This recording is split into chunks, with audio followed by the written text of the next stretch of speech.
ഘട്ടം ഘട്ടമായി കാലാകാലങ്ങളിലായി വോട്ട് വിഹിതം BJP ഉയർത്തി എന്നുള്ളതാണ് ഒരു ആത്മവിശ്വാസത്തിന്റെ അടിസ്ഥാനമായി പറഞ്ഞുകൊണ്ടിരിക്കുന്നത്.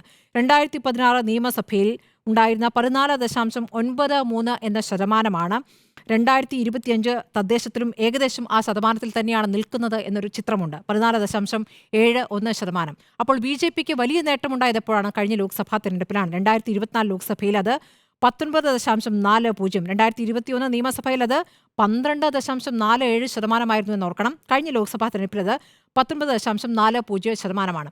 അപ്പോൾ അടിസ്ഥാനമാക്കുന്നത് ഈ കണക്കാണ്.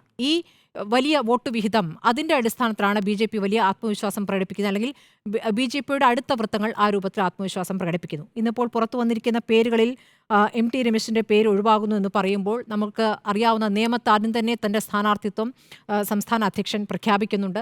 അതല്ലാതെ ഇന്ന് പത്മജയുടെ പേരാണ് ഒരു പറഞ്ഞു കേട്ട ഒരു പേര്. പത്മജ തൃശ്ശൂരിൽ മത്സരിക്കുന്നു എന്നുള്ളതാണ്.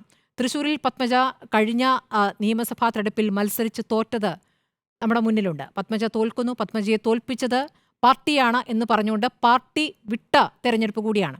അങ്ങനെ പാർട്ടി വിട്ട് BJPയിൽ എത്തിയിരിക്കുന്ന പത്മജ മത്സരിക്കുമ്പോൾ എന്താകും എന്നുള്ളൊരു ഒരു കൗതുകം അവിടെ നിൽക്കുന്നു.